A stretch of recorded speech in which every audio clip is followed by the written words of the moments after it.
So, here's the story of the geometry that we're telling. Inside each of us, there's our connection to the divine, to the everything, to God. However it is that you want to conceive of this essence part of us.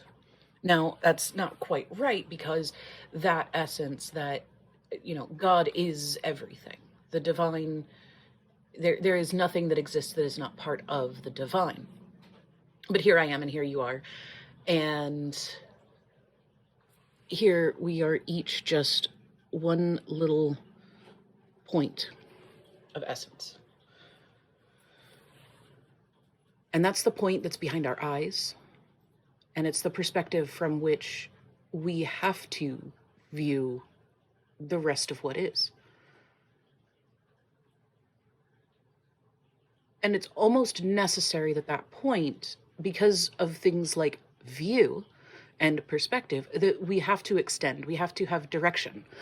So when this point reaches out as far as it can, and let's use this for that reach. When that point reaches as far as it can, smaller, then what we get is this. And then at full extension, you turn and you look in every direction that you possibly can. And here we are back at unity, the circle. Full extension of the essence, the law of one, that everything is interconnected, everything is one thing. This is the law that tells us that there's no process, no thing, no noun or verb that exists that is separate truly from the rest of what is. Now, we take the same extension that this one person, as far as this one essence could get, where they met another essence at the height of their extension, if that one also has the same extension, and here's where they meet, and that one has the same extension, and so on, and so on. Now, I'm not drawing the whole circle, but you can see, if you look, that there is each of these little arcs that I'm drawing that's intersecting. I'm only drawing the intersection, but this is a whole, another whole, each of these. And if I have been precise and accurate, this should come across right where we started from. And here we have the opportunity to start from where our full extension was, and bring in my light's funny there. I'm gonna move my light.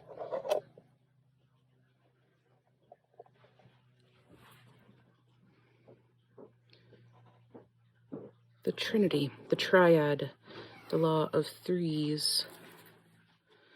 And here we have the self and the other, and the negotiation, or the sometimes called the negating force, what's the word that I'm looking for? The reconciling force, or simply the Holy Spirit. Is another way to conceive of this third force. Gurdjieff said something along the lines of, we can no more see the third force than we can see humor or God, or, you know what, honestly, I don't remember the quote, but enough of it stuck with me that this third force we don't actually get to witness. We witness the dichotomy, the black and the white, and that the idea being that the shades of gray are something we have to construct from what we can see. Now, you might be wondering, I'm not sure if you're wondering, but the people who are going to listen to this potentially later might be wondering how I'm going to get from here where I've got 1 and I've got 3. I'm still missing the hexad, but I've only got 3 points left. And this is where we have to begin to look outside of ourselves. We have to bring in other perspectives. So along this line here, I'm going to take and let's see, right here, we're going to do along this line 1, 2, 3, 4, 5, 6, 7, 8, 9. And from there, I'm going to take this line. See this line here from the center all the way through. We're going to go from this 9th point down here to the deep dark depths. Now, we want to get the parallel line. You see how I'm getting the same angle, the same perspective, but from each of the 9 points I've just laid on this triangle. Now, there's a better tool to make parallel lines with. I don't have one. And this, if I'm careful, will serve to demonstrate just fine what I'm getting at here.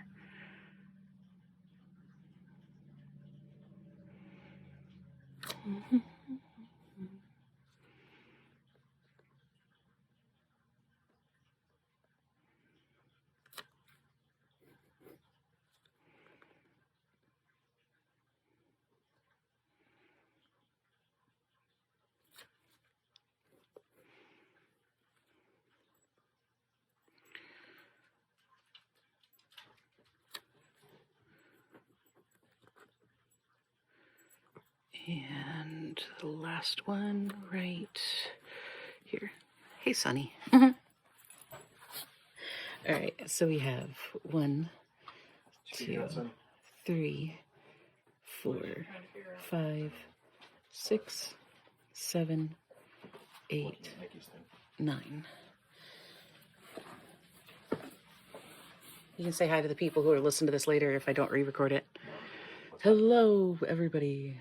All right, so we've got these 9 points along this center line, these 9 perspectives, and this one here you may recognize as the heart point. I mentioned we're going to go outside the self for this part. How are we going to get outside if the circle is all there is? We're going to take the full measure of the thing. See, it's a little bit big. We're going to, like those octaves that Russ talked about. We're going to, this is called the Vesica Pisces. This is Get down. No, get down. This is a really important shape for different things, but right now I'm looking at this intersection here and this heart point right here along the center. And we're going to line up, use our straight edge to get this point outside ourselves to help out, run through the heart point, and just keep on running. And now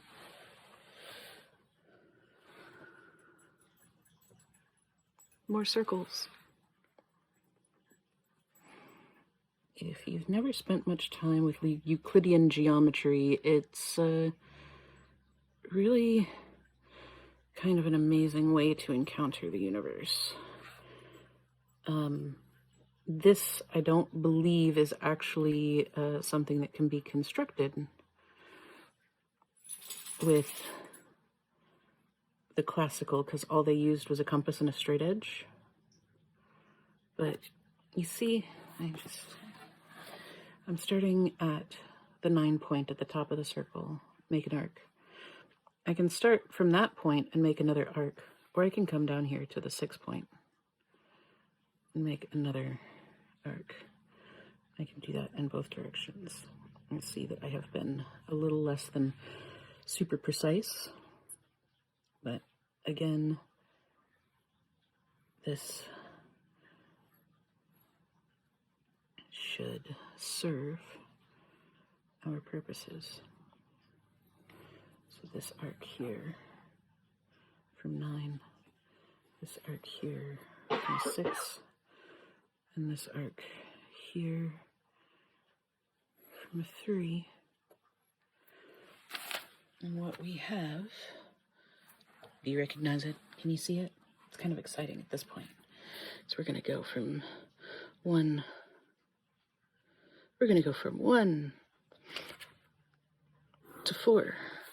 We're going to go from 4 to 2.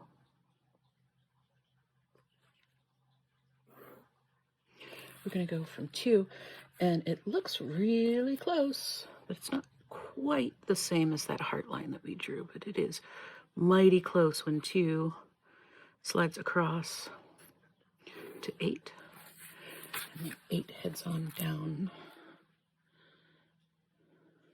here. No, actually that should be the same point. No, that is the 8 point. What am I talking about? 2 to 8 is that point that we constructed first from all those perspectives. And then from 8 down to 5. From 5 up here to 7, and 7 all the way back to where we began at 1.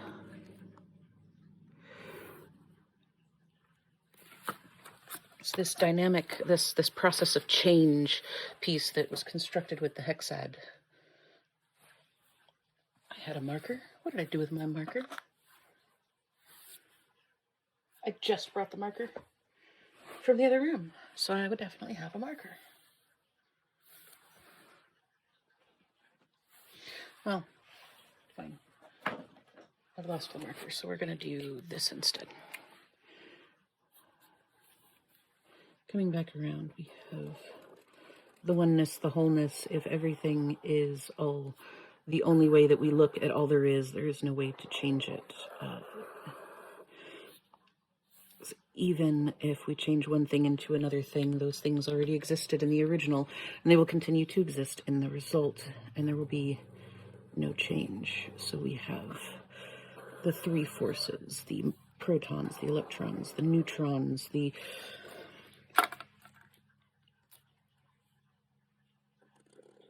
manifesting forces that allow us to get into a dynamic equilibrium of growth and change. And there, my dears, is how we construct the Enneagram symbol. Thanks.